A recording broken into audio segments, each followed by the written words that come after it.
Hey everybody, it's Kevin here from Digital Marketing Fastlane. Today I have a very special guest because we have the same name. Kevin Joseph is on here today. And he's going to be talking to us about kind of a framework for Facebook ads. And really for Kevin, he has a great strategy on how he can sort of get like a minimum of at least 3 to 1 return on investment with Facebook. And Kevin, I'd love for you to introduce yourself and tell our listeners about yourself and maybe your business. Yeah, no, for sure, Kevin. Thanks for having me on. Also, great name, by the way, as well, too, man. So, but yeah, just a little bit about myself, Kevin, and the people who are listening to the podcast. I'm based out of Austin, Texas. I've been running ads and just been in the digital marketing game for about 5+ years now. I've been blessed to work with several 7, 8, 9-figure e-com and coaching businesses. So I understand the things that turn a small brand and turn them to a big brand. And that was one of the biggest reasons why I started my consulting agency, just because I kind of saw the agency model was kind of flawed. Me having somebody who has a decent sized business, let's say they're making, around 7K a month. And I come in and say, hey, I'm going to charge you 5K a month to run your ads. Plus, I need you to pay 4 or 5K for your ad spend. And so now if we don't make that profit back, the next month, what's going to happen, Kevin? You're going to get hit with another retainer and now you're going cash poor.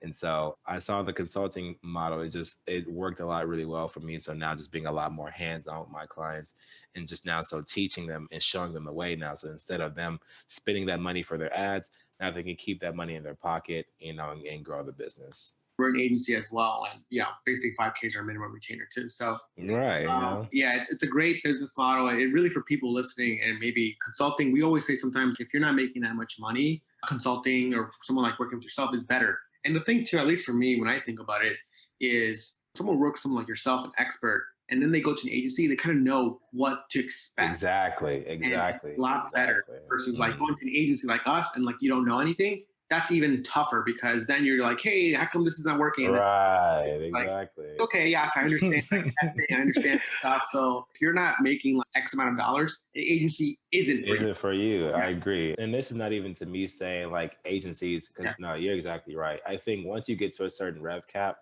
then yes, it makes total sense for you to hire agency. Once you're honestly hitting around 25 to 30K, I would say like at a minimum, at least if you're around that 30K mark, then yeah, it totally makes sense. But if you're not, yeah, dude, like literally what you're saying, people are now relying on the agency to run their business for them. Literally what I tell people, go work with somebody else that's going to help you and teach you. Right now, agents don't work.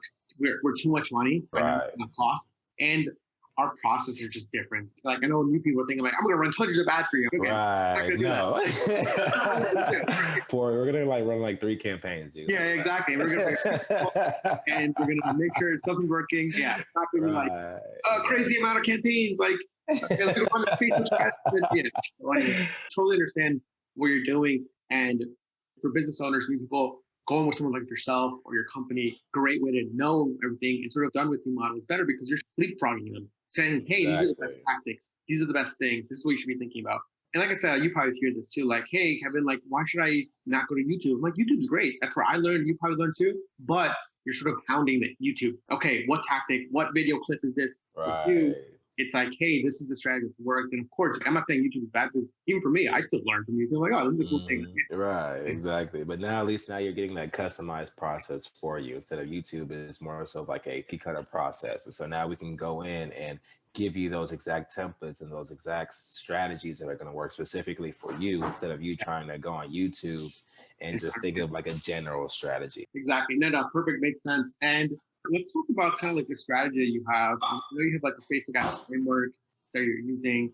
So talk to us about the framework. Maybe how do you think about Facebook ads and how do you think about, bringing in new customers every time? Yeah, man. I think the biggest thing where a lot of people, though, they make a mistake with Facebook ads and just like their advertising in general is they're just way too broad. So they have like, oh, I have this super nice cologne and everybody likes cologne. So I'm just going to push it to everybody. Right. And that's the easiest way to waste money. The biggest thing, one, I focus on is creating a focused audience, a focused niche. And then the next best thing, Kevin, is just creating an offer. Once you have that offer, because you understand your audience, it's going to start selling a lot more easier. And offers is not more so just like giving out discounts.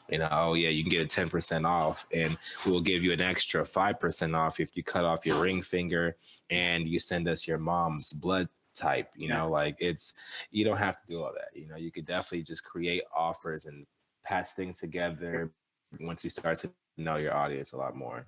How do you think about audiences when you're looking for on Facebook? Are you doing like interests? Are you doing obviously lookalikes? But in the beginning, when you maybe don't have any idea, how would you go about finding audiences?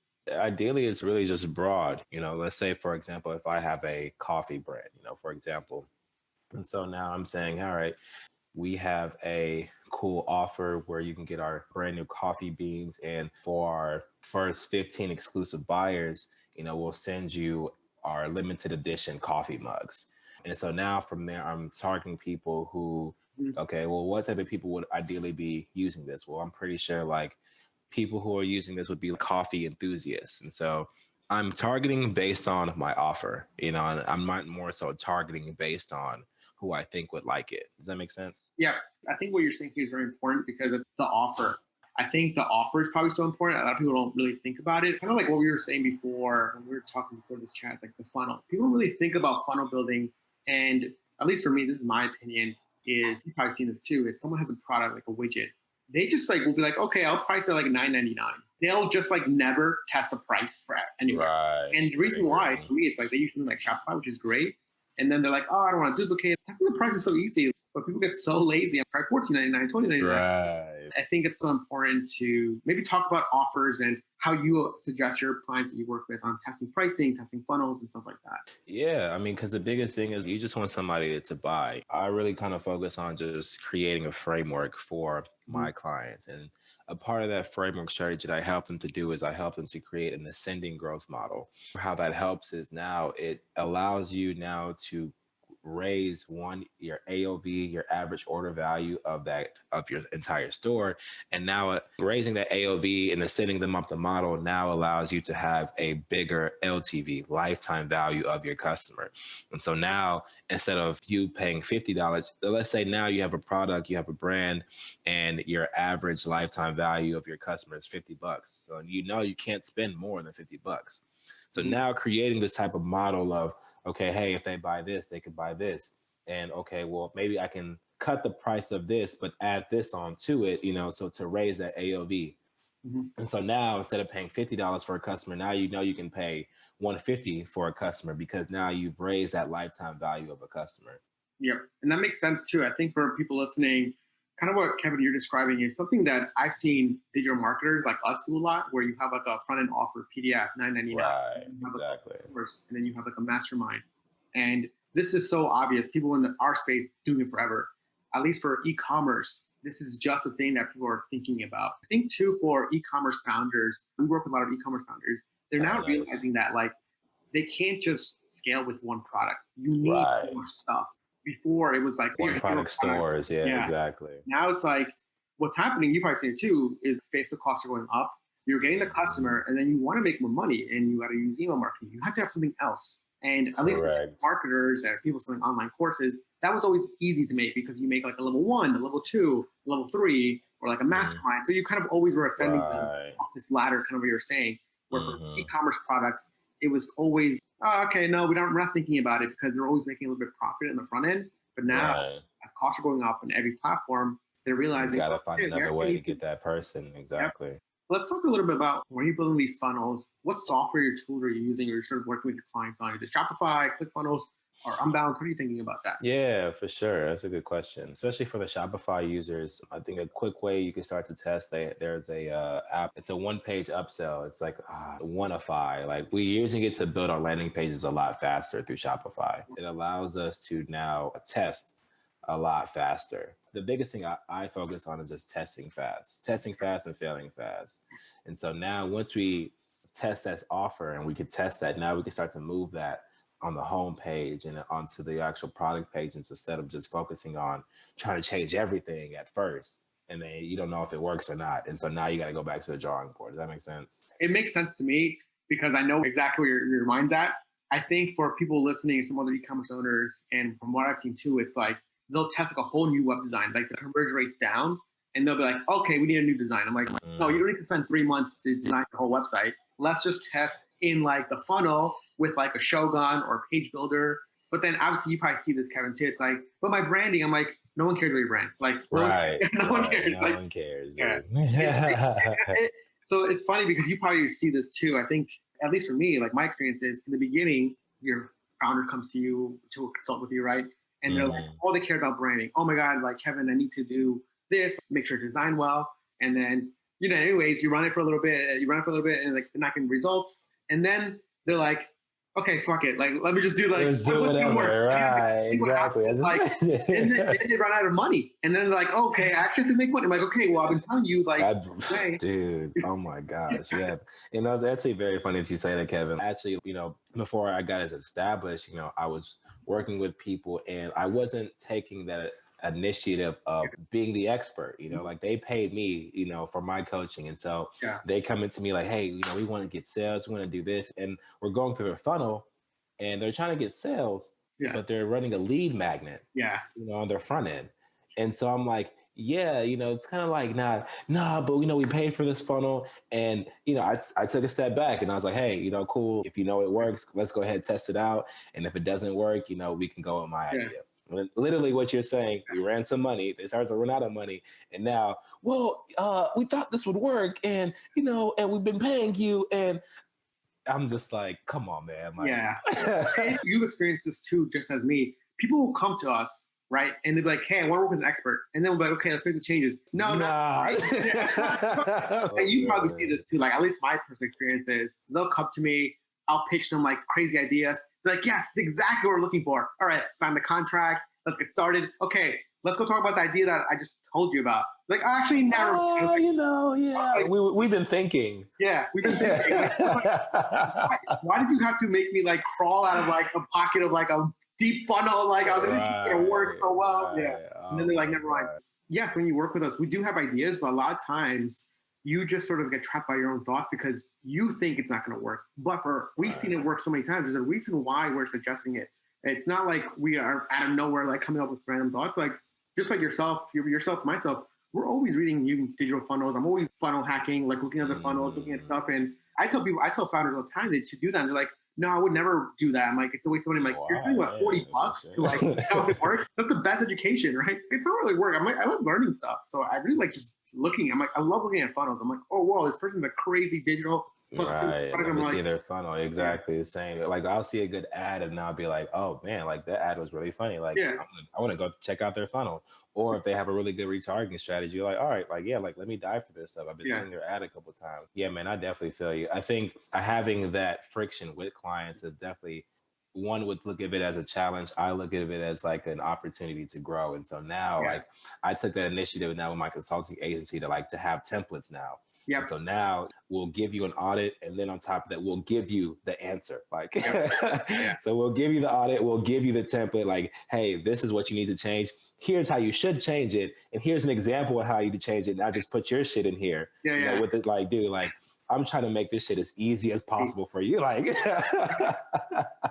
exactly. For us, like we see the vision, but then from the vision to like the execution, that's when templates are so important. Okay, this is where you put your clone this page and just right. Like, all right, that's easy, right? Right, exactly. But no, I think there's so many lessons there. I think it's so funny because we're kind of similar, but you see how people are like the clients we work with are same mindset. It's like a weird thing. You working with clients, like if you're a retainer is minimum 5K, they're easily, I'm imagining, like 50K plus a month businesses, 100K plus a month business. At least 100K plus, So, easily, you know what I'm saying? And we still run into those stuff too. It's exactly, right. So, it doesn't change. We've been doing a better job because it's not just the client's fault, and it's not fair to say that it's our fault too. Right, providing an easy way for them to do it because that's literally why they're paying you to solve that. So now it's our job as the agency, as the entrepreneur, to now make that process easier for them. You know what I'm saying? So no, exactly. I feel you. Easier for them, and also to instill that confidence of yep, you guys know what's going on with case studies and sort of examples. How are you thinking about creatives for Facebook? Obviously, Facebook, you've probably seen it a lot lately. Like creatives. What are your thoughts on creatives for Facebook? And is it as important as audience? Is it important as targeting? What is that like for you? Yeah, man, I would say the creative is probably the most important thing of the ad. I think a lot of people they spend too much time on thinking of their audience and not enough time on the creative. And it should be the exact opposite. We're the same person, as in Yeah. we got the same name, and we're the same, digital marketing space. Literally same shirt right now. Right, exactly. I can see an ad about, let's say it's a black guy with dreads, talking about this would strike me a lot more than Yep. maybe something else, would attract you better. Yeah. So now, yeah, dude, I think have that creative, but I think it's more so important of coming back to our original thought was the offer. So now once you understand that offer, now just building that creative around your offer. And now, because once you understand who your offer is for and why they want it, now the creative is easy. Now your targeting can be much more broad because now your ad is going to be speaking to that broad audience compared to you just trying to hyper target and trying to find that perfect person.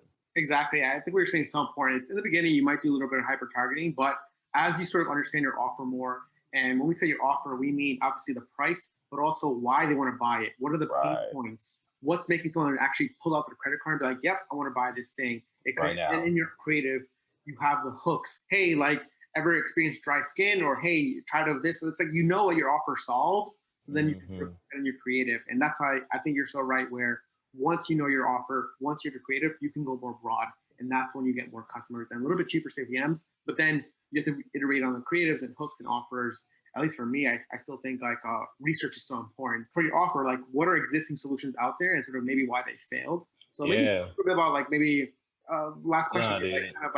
How do you think about research? Yeah, man, for sure, man. Like a biggest thing that I focus on when I create not only ads for myself but just my clients is I try to debunk myths or debunk a thought process. Somebody thinks like this because of this. Like they think they can't do this because of this. And so now debunking that. And so now that is going to get that automatic intrigue of like, well, I thought it was like this. Let me read more. When you are making your ad, try to debunk what your client or customer is thinking about how to solve that. They think there's a certain way to do it. If you can debunk that and now have your method or your product, be the solution to that debunking, you're going to make money. That's so important. We do it all the time too. For example, we're working with a skincare company right now that's just for men.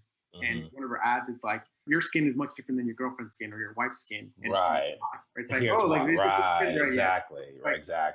So stuff like that. We're trying to debunk this myth that all skincare products are the same, where men, we have different skin than a female. Our skin can be a little bit more coarse, whereas female skin a little bit more softer.